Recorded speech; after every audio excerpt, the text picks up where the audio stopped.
प्रथम रविवार का सत्संग 2 जून को होगा, अगला सत्संग।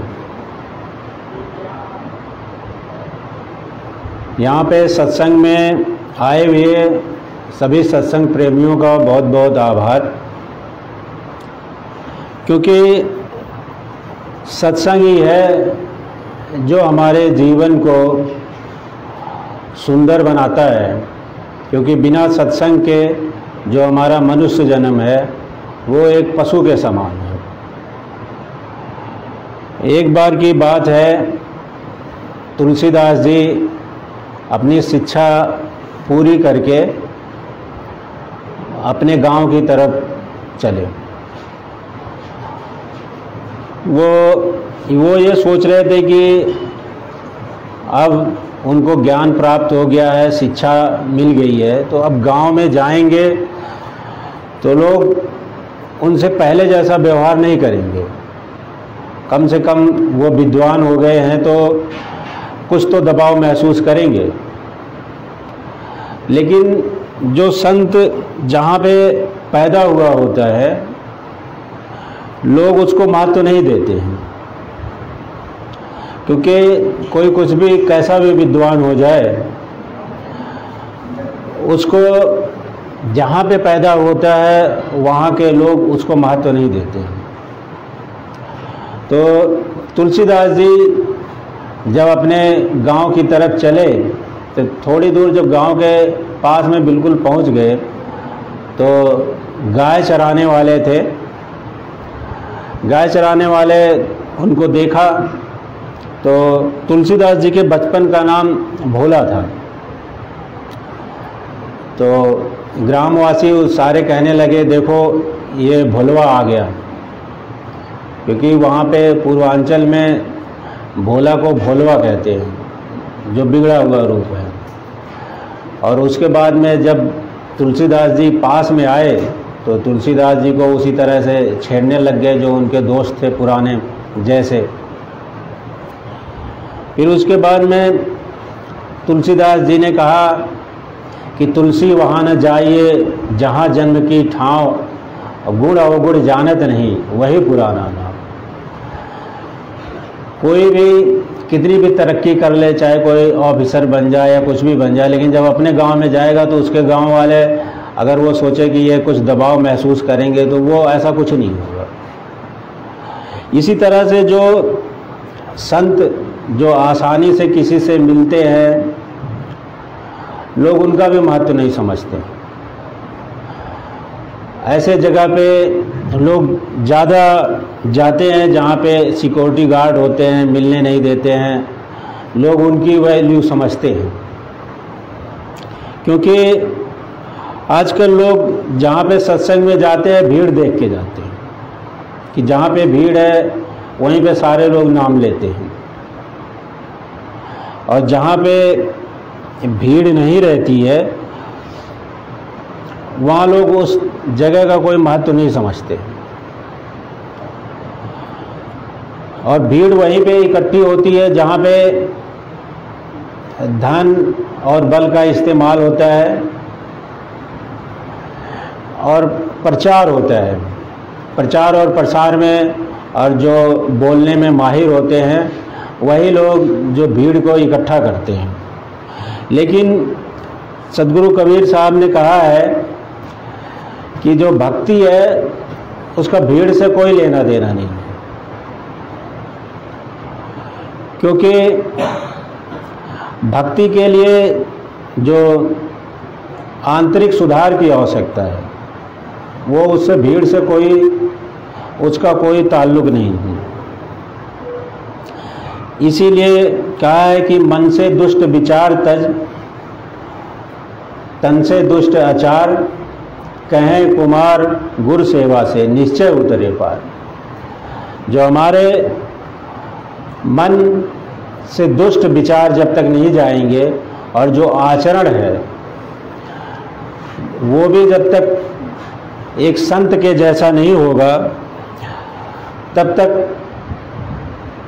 जो भक्ति में जो मुकाम हासिल होना चाहिए वो नहीं हो सकता। बहुत सारे लोग हैं जो संत बन गए हैं लेकिन उनके आचरण में कहीं भी वो संत जैसा दिखाई नहीं देता। ना उनके मन में ऐसी कोई भी ऐसी बातें हो, उनकी वाणी से ऐसे निकले कि जिसमें लगे कि संत जैसा इनके कुछ है। संत होने के बाद भी अपने मन से जो दुष्ट विचार है उसका त्याग नहीं कर पाते।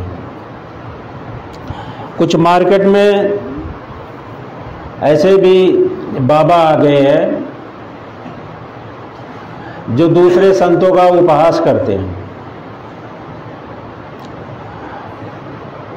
और उपहास करते हुए ये भूल जाते हैं कि मैं संतों जैसा आचरण कर रहा हूँ नहीं कर रहा हूँ। कहीं न कहीं वो एक ही बड़ा हल्का सा चरित्र दिखाते हैं, क्योंकि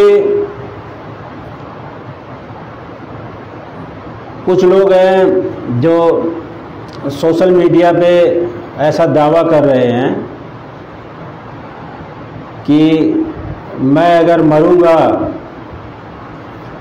तो सरकार के इस डिपार्टमेंट को अपना अंग दान दे दूंगा या शरीर दान दे दूंगा। लेकिन वो ऐसा अपने जो शिष्य है उनको खुश करने के लिए कह रहे, क्योंकि वो सिर्फ बस सोशल मीडिया पे आए और मुंह उठा के कुछ भी बोल दिया। लेकिन देह दान या अंग दान देने की एक प्रक्रिया होती है और वो जीते जी उस प्रक्रिया को पूरी करके देना पड़ता है। कोई भी सरकारी डिपार्टमेंट हो, उसको एक प्रारूप होता है जो देह दान का, और उसी के अनुसार आगे की जो कार्रवाई होती है उसी के अनुसार पूरी होती है।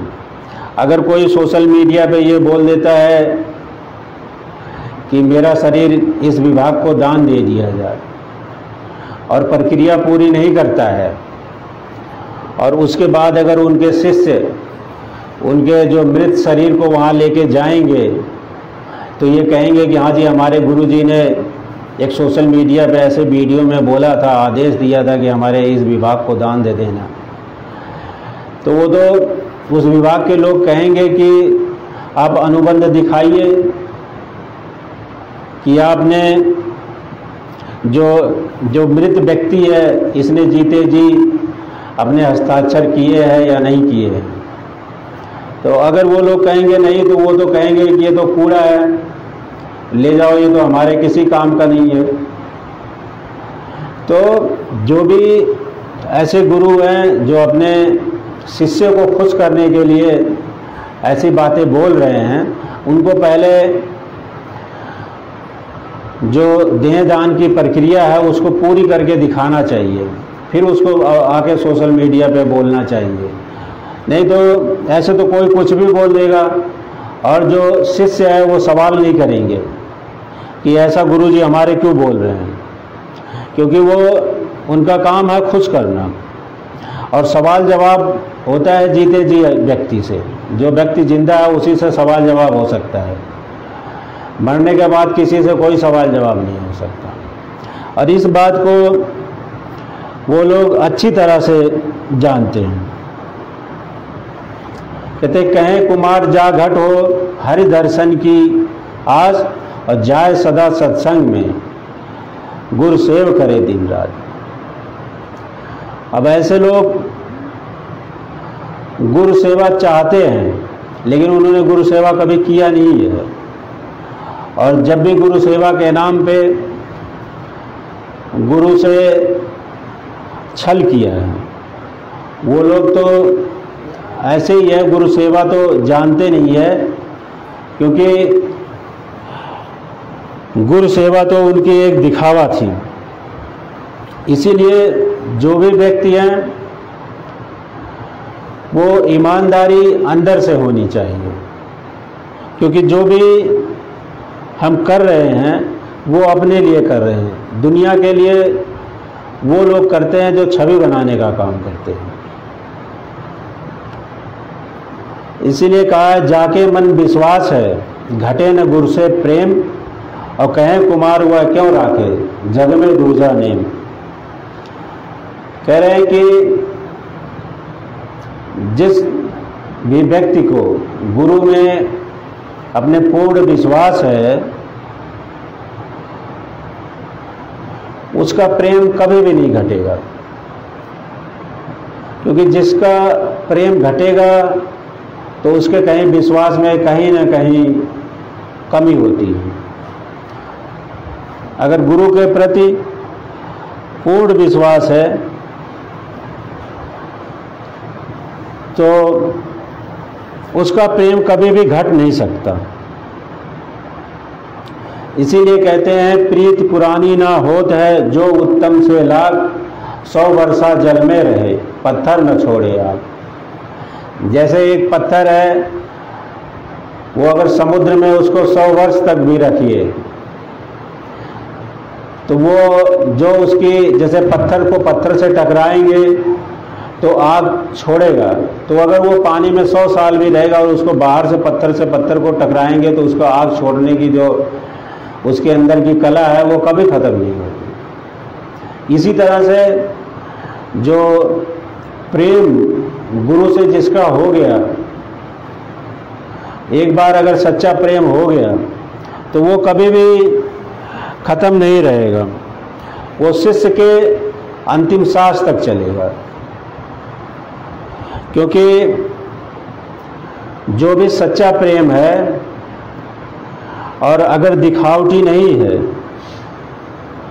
तो वो नैनों से ही झलक जाता है, उसके आंखों से ही पता लग जाएगा कि प्रेम सच्चा है या नहीं है।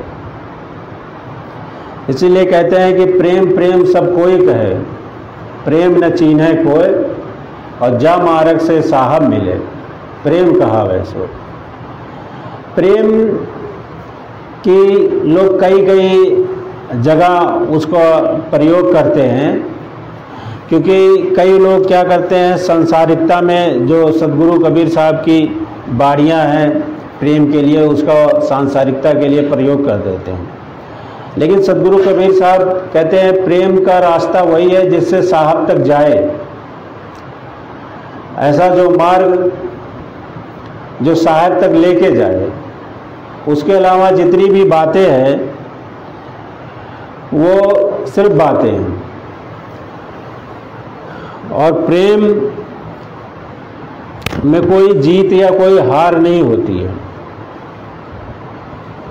क्योंकि कहते हैं, खुसरो बाजी प्रेम की, मैं खेलूं पी के संग, जीत गई तो पिया मेरे, हार गई तो पी के संग।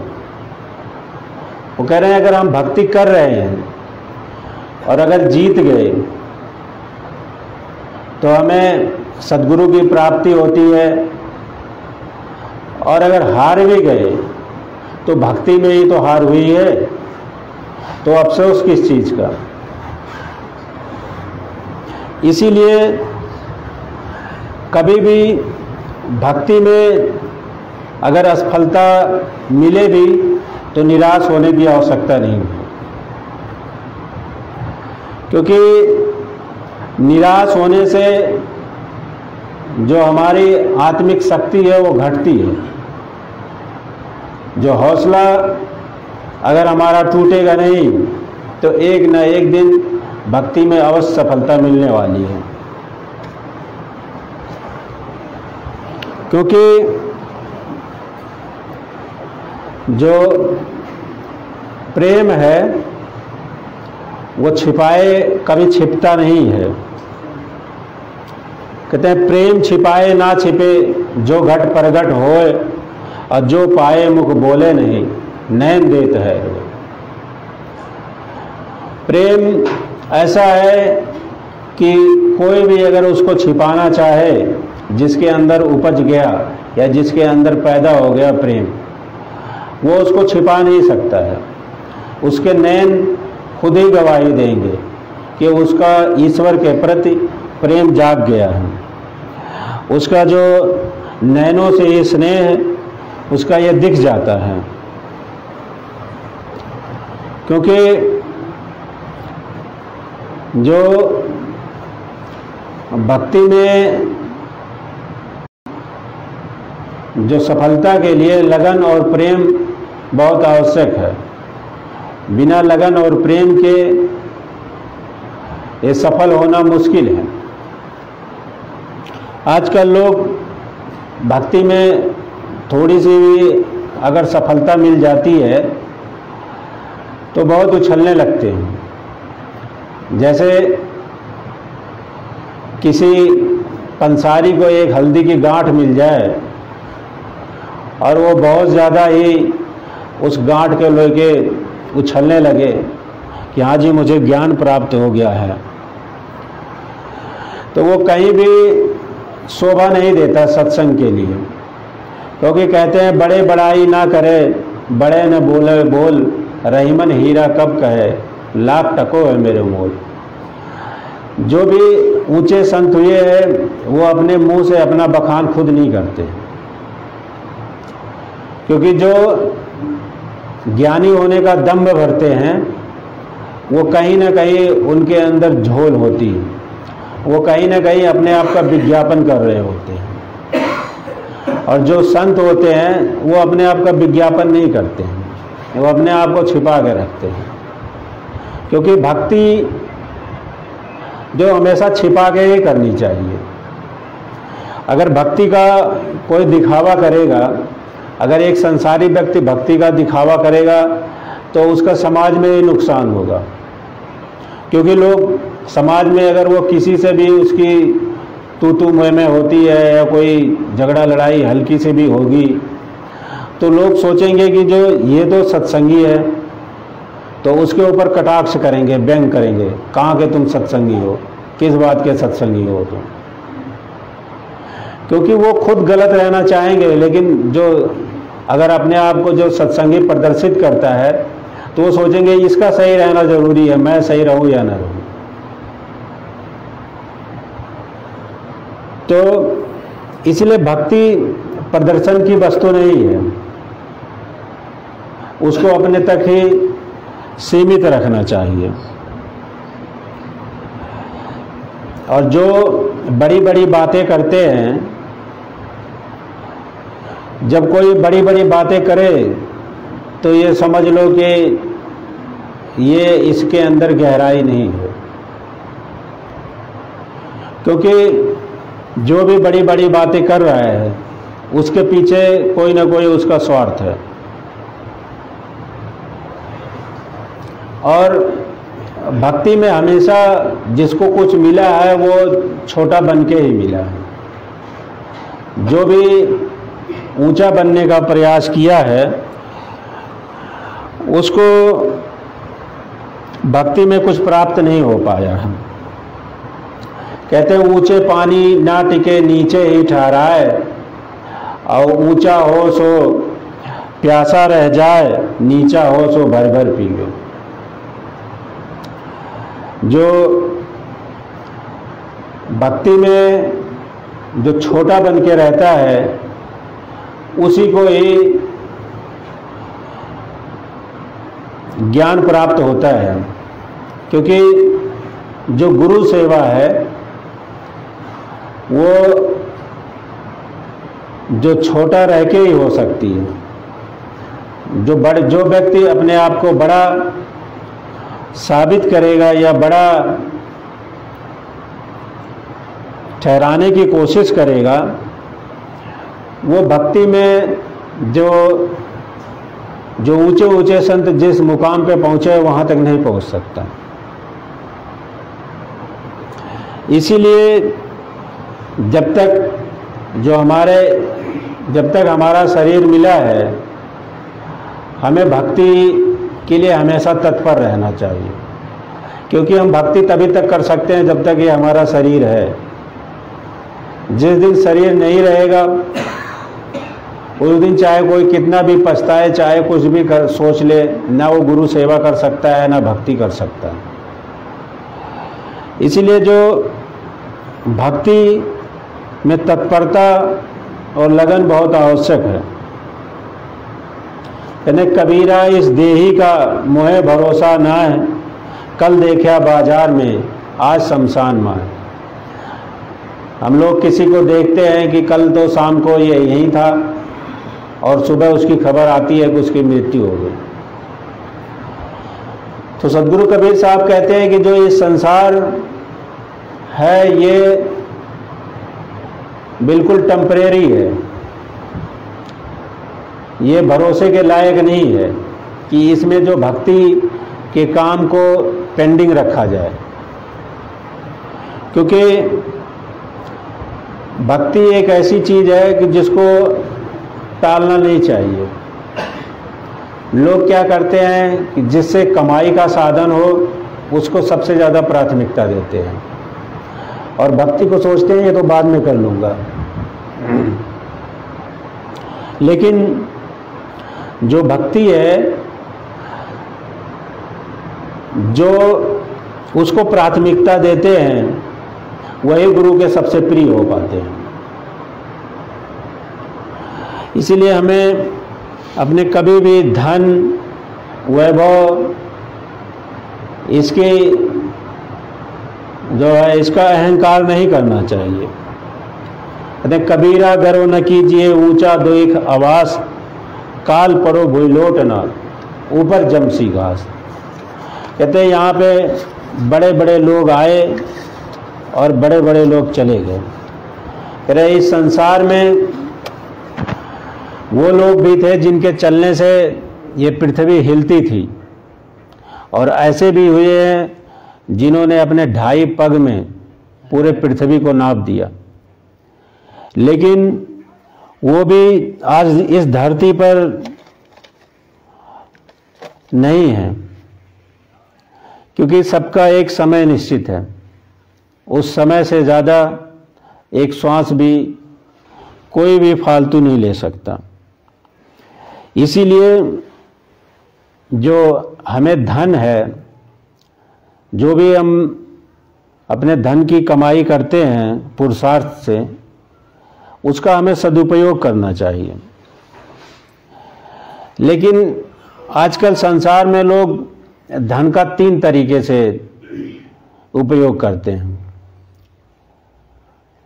कुछ लोग उसका जो अपनी मेहनत की कमाई से करते हैं तो उसका भोग करते हैं, और कुछ लोग थोड़ा बहुत दान करते हैं,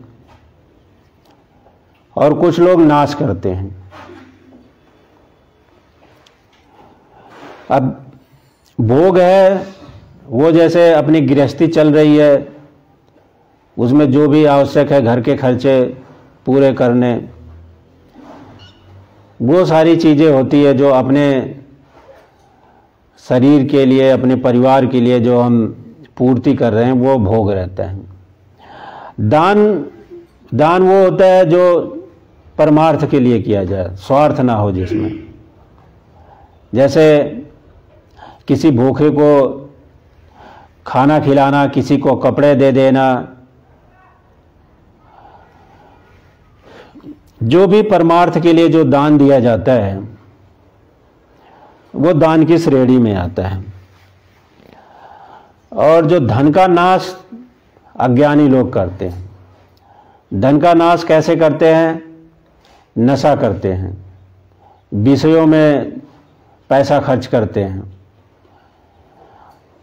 जो घर पे बच्चे की फीस जानी है उसकी चिंता नहीं रहेगी, लेकिन शराब पीने की चिंता रहेगी, क्योंकि वो लोग नशे के गुलाम हो जाते हैं और धन का नाश करते हैं, क्योंकि उनको अपने, यहाँ तक कि अपने बच्चों की भी चिंता नहीं रहती है। तो जो भी हमारा जो मेहनत की कमाई है उसका हमें सदुपयोग करना चाहिए। हमेशा जो भी हो सके उसको जो भी ज़रूरतमंद हैं उनकी सहायता थोड़ी बहुत करनी चाहिए। जो अपने कमाई में 10%, 15% जो भी हो सके वो परमार्थ में खर्च करना चाहिए, क्योंकि जो भी हमारी जो कमाई है वो ज़रूरतमंद तक पहुंचनी चाहिए। क्योंकि कबीर साहब कहते हैं, कबीरा सो धन संचिए जो आगे को होए। आगे को वही धन है जो भक्ति का और परमार्थ का, यही धन है जो आगे के लिए है। इसके अलावा कोई भी धन है वो उसी दिन तक है जब तक व्यक्ति जिंदा है। व्यक्ति के आंख बंद करते ही उसकी कितनी भी प्रॉपर्टी हो उसके किसी काम की नहीं है। लेकिन माया के कुछ दुष्प्रभाव भी हैं। बड़े बड़े कई सारे आश्रम हुए हैं जिनमें हजारों करोड़ संपत्तियां आ गई।